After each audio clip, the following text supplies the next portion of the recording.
আমি আমার অন্তরস্থল থেকে আপনাকে আমার এবং আমার পরিবারের তরফ থেকে ধন্যবাদ জ্ঞাপন করছি। আপনার একটা উদ্যোগ নিয়ে এসছেন, পুরনো যে প্রত্নতাত্ত্বিক যে বিষয়টা নিয়ে যে আপনি তুলে ধরছেন পুরো বাংলাদেশ ব্যাপী, এবং এই বাংলাদেশ থেকে শুরু করে আজকে পুরো পৃথিবী বহির্বিশ্ব আজকে আমাদের বাংলাদেশে যে ছড়িয়ে ছিটিয়ে আছে বাংলাদেশের যে প্রত্নতত্ত্বগুলো, সেটা আপনাদের মাঝে আপনাদের কাছ থেকে সবাই জানতে পারছে, বাংলাদেশ থেকে শুরু করে পুরো বহির্বিশ্ব জানতে পারছে।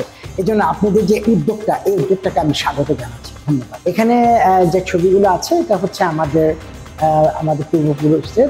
আসলে এই জমিদার বাড়িটা কেন এত বিখ্যাত ছিল, কেন এত বিস্তার লাভ করে, এই ইতিহাস এবং ঐতিহ্য কেন এত বিখ্যাত ছিল, কতগুলা কারণ ছিল।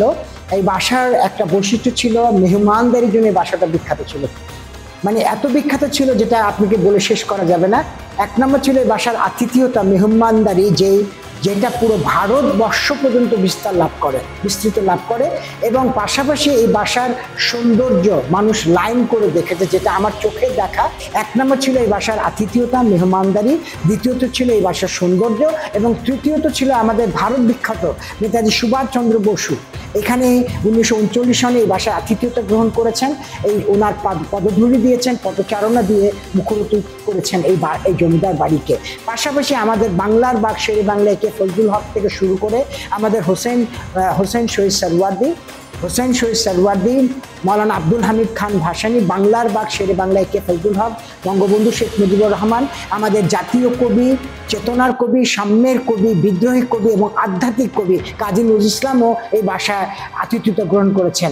ওনাকে আমরা এই বাসা থেকে ওনাকে ইলেকশন করার জন্য স্বাগত জানিয়েছিলেন আমার দুই দাদা খান সাহেব মৌলভী আবুল হাসনাত এবং আমার দাদা আবু জাফর জিয়াউল হক। তিনি একটু দিশারা হয়ে পড়েছিলেন কোথায় থাকবেন, কিভাবে ক্যাম্পিং করবেন। তখন আমার দুই দাদা খান সাহেব মৌলভী আবুল হাসনাত এবং আমার দাদা আবু জাফর জিয়াউল হক তিনি বলেছেন, আপনি এত দিশারা হচ্ছেন কেন, আপনি এত চিন্তিত হচ্ছেন কেন, আপনি আমার বাসায় এসে উঠেন। তখন ওনারা নিয়ে আসতেন, এবং এই যে পালং দেখতে পাচ্ছেন, এই পালংয়ে ওনারা থেকে এই কাজী নজরুল ইসলাম, আমাদের বিদ্রোহী কবি, আমাদের সাম্যের কবি, চেতনার কবি, বিদ্রোহী কবি, আমাদের আধ্যাত্মিক কবি কাজী নজরুল ইসলাম এই পালংয়ে থেকেছেন। আজকে আমি একটু দুঃখ করে একটা কথা বলছি, আপনি খুব সুন্দর একটা প্রশ্ন করেছেন।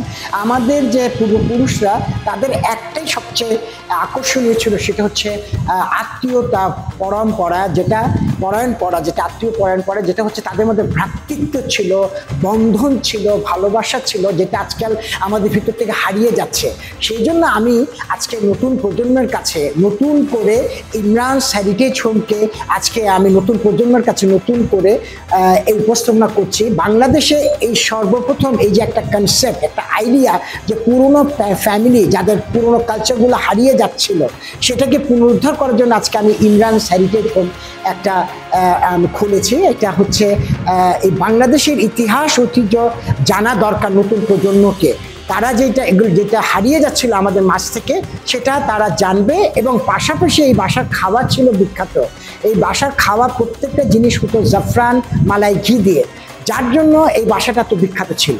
এবং আতিথেয়তা পরায়ণ ছিল এই জমিদার বাড়ি, জমিদার আবুল খান সাহেবের বাড়ি। এবং উনাকে বলা হতো মুসলমান জমিদারের মধ্যে শৌখিন জমিদার। উনি পশ জমিদার ছিলেন, হি ওয়াজ দ্য পশ ল্যান্ডলর্ড।